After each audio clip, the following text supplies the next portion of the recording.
अल्लाह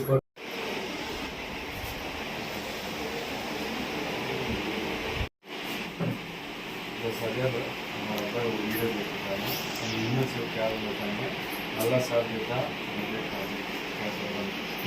हिम्मत से होता रोना का अल्लाह जरूर साथ देता है यार हिम्मत से होता है दुआ करते रहो अल्लाह से दुआ करना है समाधान मदद है शिफा से बंदा करे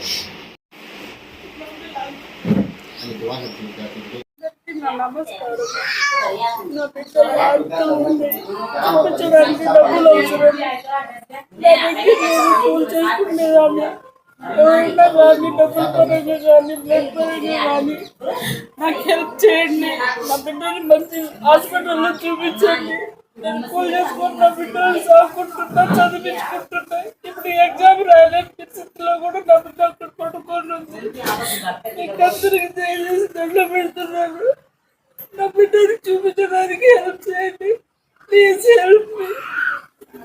హాయ్ అండి, అందరికీ నమస్కారం. నిన్నటి వీడియోలో మనం పెడబల్లి ఎన్పి కుంట మండలం పెడబల్లి గ్రామంలో ఒక వ్యాధితో ఒక విద్యార్థి ఇంటర్మీడియట్ విద్యార్థి చాలా ఆ వ్యాధితో బాధపడుతుంది. ఆ విద్యార్థిని చూస్తుంటే అయితే కనుక నిరుపేద కుటుంబం, అమ్మ పొట్ట గడవాలంటే కూడా కూలి పనులకు వెళ్ళి పొట్ట గడవాలి. అలాంటి పరిస్థితుల్లో ఒక వ్యాధితో నిజంగా ఇక్కడ చూస్తుంటే కన్నా చాలా కన్నీళ్ళు తెప్పించే బాధాకరమైన సంఘటన ఇది. నిన్న కూడా మనం వీడియోలో చూపించాం. ఆ వీడియోని స్పందించి కెనడాలో ఉన్నటువంటి ఫారూక్ అన్న గారు, బాబు అన్న స్పందించి వాళ్ళకు కూడా ఆ కుటుంబానికి 10,000 రూపాయలు ఆర్థిక సహాయం కూడా చేశారు నిన్నటి వీడియోలో. ఈరోజు మనం వాళ్ళ గ్రామంలో ఉన్నాం. ఎవరైనా ఇంకా దాతలు దాదాపు 3 నుంచి 5 లక్షల దాకా కూడా ఖర్చు అవుతుందంటున్నారు. ఇంకా ఎక్కువే కావచ్చు, ఎందుకంటే వాళ్ళు మ్యాక్సిమం డాక్టర్లు చెప్పిన ఖర్చు చెప్తున్నారు కాబట్టి ఇంకా ఉంటాయి కాబట్టి.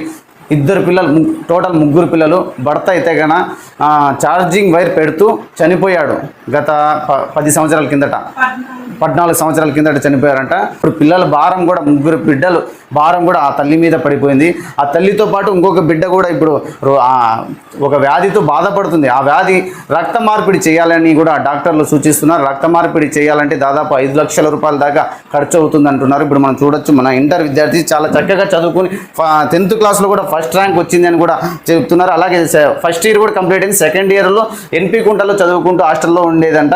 ఏదో ఒక జ్వరం వచ్చి ఇలా ఆ వ్యాధితో బాధపడుతుందని కూడా తల్లి చెప్తుంది. తల్లి వచ్చి టౌన్లో ఏదో ఒక పని చేసుకుంటూ కూలి పనులు చేసుకుంటూ కూడా జీవనం కొనసాగిస్తుంది. కానీ ఏదో ఒక వ్యాధి బిడ్డ రూపంలో వచ్చి రావడంతో ఆ తల్లి అయితే కన్నా కన్నీళ్ళు ఆగడం లేదు. నా బిడ్డను ఎలాగైనా బతికించండి మహాప్రభు అంటూ అందరినీ వేడుకుంటుంది. పల్లె ప్రజలు కూడా సహాయ సహకారాలు కూడా అందిస్తున్నారు. తోచిన సహాయం అందరూ అందిస్తున్నారు. అలాగే ఆ బిడ్డను కూడా మనం అందరం ఆ విద్యార్థిని మనతో పాటు ఆ విద్యార్థి కూడా చాలా చల్లగా ఉండాలని కూడా కోరుకుంటూ ఎవరైనా కానీ దాతలు ముందుకు వచ్చి ఎన్ఆర్ఐలు కానివ్వండి, దాతలు కానివ్వండి, విద్యార్థులు కానివ్వండి, చిన్నపిల్లలు మీకు తోచిన సహాయాన్ని అందిస్తే ఆ విద్యార్థిని మనతో పాటు కూడా ముందుకు తీసుకెళ్తాం. కూడా మాట్లాడలేకపోతున్నా, ఎందుకంటే అలా ఉందన్నమాట ఇక్కడ పరిస్థితి. దయచేసి అందరూ మీకు తోచిన సహాయం ఇవ్వాలని మరీ కోరుతున్నాను.